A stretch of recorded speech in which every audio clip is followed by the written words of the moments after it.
नमस्कार, मी कृपा सबका न्यूज अनकट मध्ये आपलं स्वागत करते। आढावा घेऊया टॉप 10 घडामोडींचा। उच्च व तंत्र शिक्षण विभाग ग्रंथालय संचालनालय मुंबई आणि जिल्हा ग्रंथालय अधिकारी कार्यालय यांच्या विद्यमाने समता दर्शन वाचनालय सभागृह येथे छत्रपती संभाजीनगर ग्रंथोत्सव 2024 चे आयोजन करण्यात आले।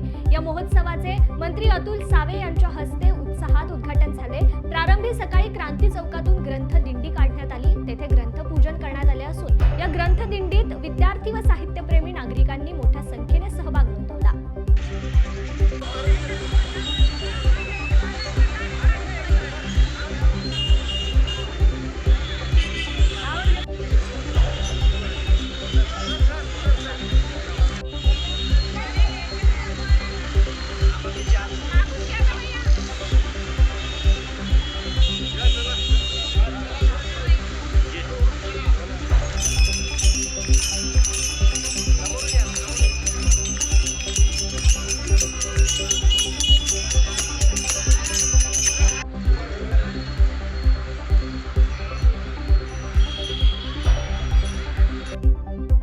पंतप्रधान नरेंद्र मोदी यांची संकल्पना असलेली सद्भावना एक भारत श्रेष्ठ भारतवर आधारित भव्य समारोहाचे आयोजन आज इंडिया मायनॉरिटी फाउंडेशन दिल्ली आणि हजरत बाबा ताजुद्दीन ट्रस्ट नागपूर यांच्या संयुक्त विद्यमाने ताजबाग येथे केले आहे। यावेळी पंतप्रधान नरेंद्र मोदी यांच्या नावाने बाबाच्या मजारवर चादर चढवली जाणार असून त्यांच्याकरिता दुआ सुद्धा मागितली जाणार आहे। या कार्यक्रमाला मुख्य अतिथी म्हणून राज्यसभा खासदार सतनाम सिंग सिंधू आणि अजमेर दरगाह शरीफचे सलमान चिश्ती तसेच IMF चे संस्थापक हिमानी सूद हे उपस्थित राहणार असून अध्यक्षस्थानी हजरत बाबा ताजुद्दीन ट्रस्टचे प्यारे खान असणार आहेत।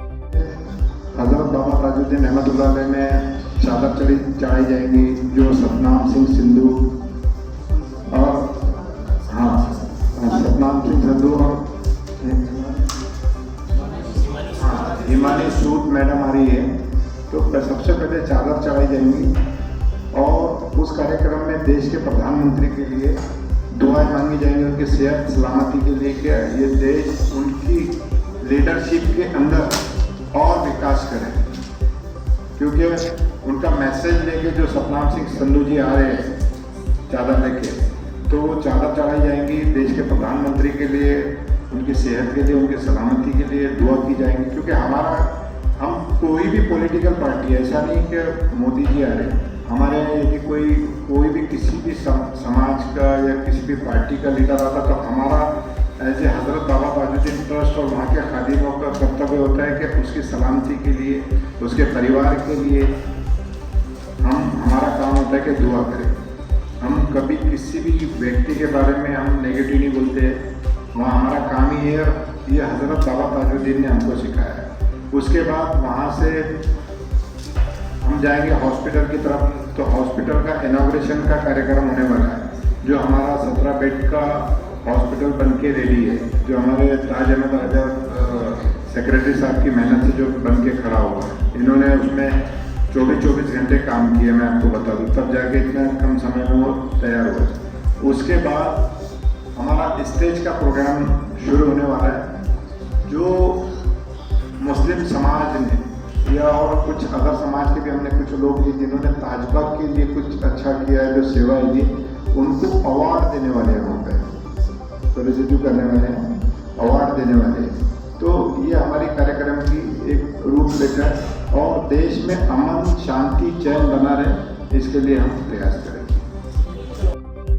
साताऱ्यातील कर्मवीर भाऊराव पाटील विद्यापीठाच्या धनंजयराव गाडगे वाणिज्य महाविद्यालयात दरवर्षीप्रमाणे यावर्षी देखील ट्रेड फेअर डेचे आयोजन करण्यात आले होते। मोठ्या उत्साहात ट्रेड फेअर डे संपन्न झाला असून उद्घाटनाला सिने अभिनेते संतोष जुवेकर, सिने अभिनेत्री अश्विनी कुलकर्णी, माधव सुर्वे यांच्यासह कर्मवीर भाऊराव पाटील विद्यापीठामधील विविध मान्यवर उपस्थित होते। शिवाय यावर्षीच्या ट्रेड फेअर डेला सातारकर हजारोंच्या संख्येने उपस्थित होते।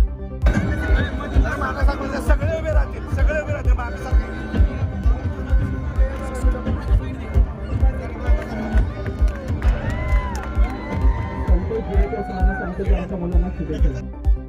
आज जगातील 5 पैकी 3 व्यक्ती सायरस पुनावाला यांच्या सिरम इन्स्टिट्यूटने तयार केलेली लस घेतात। पुनावाला यांच्यामुळेच भारत कोरोना सारख्या संकटातून बाहेर पडू शकला। त्यांचे वैद्यकीय आणि सामाजिक क्षेत्रातील योगदान लक्षात घेता केवळ पद्मभूषण पुरस्कारापुरते त्यांना मर्यादित न ठेवता त्यांच्या कार्याचा योग्य सन्मान करण्यासाठी केंद्र सरकारने त्यांना भारतरत्न पुरस्काराने सन्मानित करावे अशी भावना माजी केंद्रीय मंत्री शरद पवार यांनी व्यक्त केली आहे. वैद्यकीय आणि सामाजिक क्षेत्रातील भरीव योगदानासाठी डॉक्टर सायरस पुनावाला यांना पुण्यातील वनराई संस्थेकडून मोहन धारिया राष्ट्र निर्माण पुरस्कार देण्यात आला.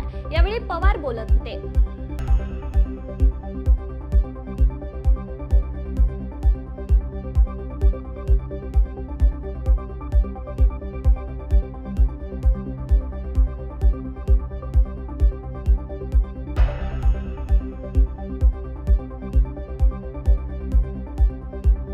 पुण्यातील पुरंदर तालुक्यातील सासवड येथे व्हॅलेंटाईन डे विरोधात निषेध व्यक्त करण्यात आलाय. शिवप्रतिष्ठान, हिंदुस्थान पुरंदर विभाग आणि निर्भय नारी हिंदू शक्ती अभियान यांच्या वतीने ही निदर्शने करून हा विरोध करण्यात आला. यावेळी शिवतीर्थावर पुतळा दहन करून जोरदार घोषणाबाजीही करण्यात आली आहे. 19 छत्रपती श्री शिवाजी महाराज की जय. वीर छत्रपती श्री संभाजी महाराज की जय. माता की जय. हिंदू धर्म की जय. हिंदू राष्ट्र की जय. अनुभव प्रतिष्ठान ट्रस्ट खोपोली मार्फत काल बिरवाडी गुजर समाज हॉल येथे महिलांसाठी सुधारित चुलीच्या वाटपाचा कार्यक्रम आयोजित करण्यात आला होता. पर्यावरणाच्या बदलातून होणारे परिणाम या कार्यक्रमाअंतर्गत अनुभव प्रतिष्ठान ट्रस्ट सुधारित चुली बसवण्याचे काम करीत असते. प्रामुख्याने चुलीमध्ये लाकडे जाळली जातात, त्या लाकडाची बचत व्हावी, वेळेची बचत व्हावी आणि महिलांना रोजगार निर्मितीचे साधन मिळावे या उद्देशाने खोपोलीत या कार्यक्रमाचे आयोजन करण्यात आले होते. या कार्यक्रमात महिलांना सुधारित चुलींचे वाटप करण्यात आले. जो पर्यावरणातील बदलातून होणारे परिणाम या कार्यक्रमाच्या अंतर्गत आम्ही सुधारित चुली बसवण्याचं काम करतो आहे, प्रमोशनचं काम करतो आहे.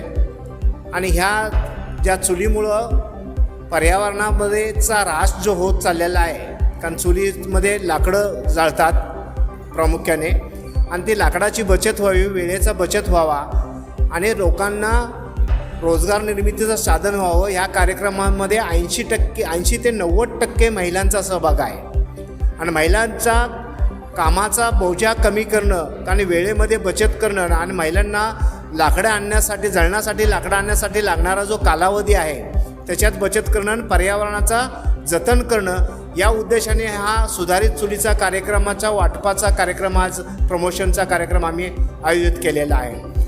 इथून पुढे महिलांच्या वेळेत जर बचत झाली तर त्यांना इतरही कामे मिळतील आणि उपजीविकेच्या दृष्टिकोनातून हा सगळा कार्यक्रम आम्ही सुरू केला.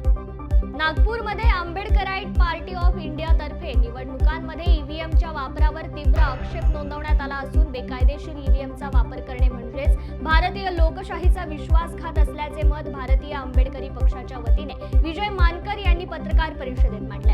ईव्हीएम मशीनचे उत्पादन करणाऱ्या कंपन्या भारत सरकारच्या नाहीत, त्यामुळे ईव्हीएम, व्हीव्हीपॅट आणि सिम्बॉल लोडिंग युनिटद्वारे निवडणुका घेणे पूर्णपणे बेकायदेशीर असून हे नागरिकांच्या मतदानाच्या हक्काचे आणि लोकशाहीचे उल्लंघन आहे अशी माहितीही मानकर यांनी दिली आहे. तो जवाबदारी से बात कह रहा हूँ और ऑन रिकॉर्ड कह रहा हूँ क्योंकि पेटिशन दिए इसलिए मैं कह रहा हूँ और आप मेरे वर्ड टू वर्ड को ही पिक करेंगे. EVM is illegal in India. फिर मैं रिपीट कर रहा हूँ कि ईवीएम इलीगल है. There are 2 major laws in India जो ईवीएम को डील करते हैं. एक one is the representation of people act 1951 and the conduct of election rules 1961. And then there is the second law that is commonly said as the cyber law. That is the Information Technology Act. ये Information Technology Act जो भी computer है उसको लागू होता है और EVM is a computer. अब जब EVM कंप्यूटर है तो it is necessary कि EVM से संबंधित सारे लाइसेंसेस, सारे सर्टिफिकेशंस, सारे एग्रीमेंट्स और सारे जो सेफ्टी प्रोसीजर्स जो गवर्नमेंट ऑफ इंडिया या सेंट्रल गवर्नमेंट नोटिफाई करती है उसको जो है वो कंप्लाई किया जाना चाहिए. पंतप्रधान नरेंद्र मोदी 2 दिवसांच्या UAE दौऱ्यावर आहेत. यावेळी जागतिक सरकार परिषदेला संबोधित करताना त्यांनी हरित ऊर्जेच्या वापरावर भर दिला. आज हरित सरकारांची गरज असल्याचे मोदी यावेळी म्हणाले. पर्यावरणाविषयी गंभीर, स्वच्छ आणि भ्रष्टाचार मुक्त सरकारांची जगाला गरज असल्याचे मत यावेळी मोदींनी व्यक्त केले.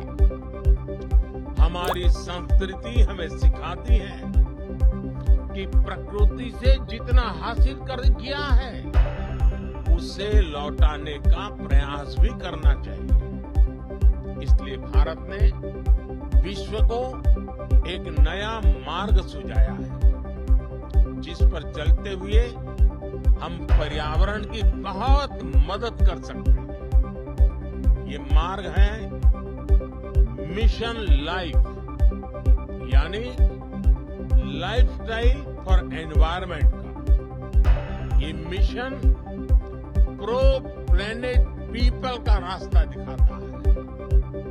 हम कार्बन क्रेडिट की अप्रोच को भी काफी समय से देख रहे हैं। अब इससे आगे बढ़कर हमें ग्रीन क्रेडिट के बारे में सोचना चाहिए। अदानी ग्रीन एनर्जी लिमिटेडने गुजरातच्या खावडामध्ये 551 मेगावॅट सौर क्षमतेचा प्रकल्प सुरू केलाय। आता कंपनी नॅशनल ग्रीडला वीज पुरवठा करत असून कंपनीच्या या घोषणेनंतर अदानी ग्रीन एनर्जीच्या शेअर्समध्ये वाढ झाली आहे। अदानी ग्रीन एनर्जी लिमिटेड ही सर्वात मोठी अक्षय ऊर्जा निर्माण कंपनी असून ती जगातील दुसरी सर्वात मोठी सौर ऊर्जा विकसक आहे। मोठ्या विश्रांतीनंतर भारत आणि इंग्लंड यांच्यामधील तिसरा कसोटी सामना राजकोट येथे होत आहे। दोन्ही संघांमधील 5 सामन्यांच्या कसोटी मालिकेतील 2 सामने झाले असून पहिली कसोटी इंग्लिश संघाने जिंकली तर दुसऱ्या कसोटीत टीम इंडियाने बाजी मारली आहे। त्यामुळे ही मालिका सध्या 1-1 अशा बरोबरीत आहे। राजकोटमधील तिसऱ्या कसोटी सामन्याची नाणेफेक झाली असून भारतीय संघाने नाणेफेक जिंकत प्रथम फलंदाजी करण्याचा निर्णय घेतलाय। सरफराज खान आणि ध्रुव जुरेल या नव्या दमाच्या खेळाडूंनी या सामन्याद्वारे भारताकडून कसोटीमध्ये पदार्पण केलंय। यासोबतच भारताचा स्टार फिरकीपटू रवींद्रचंद्रन अश्विन या सामन्यात 500 विकेट्स पूर्ण करत इतिहास रचणार आहे।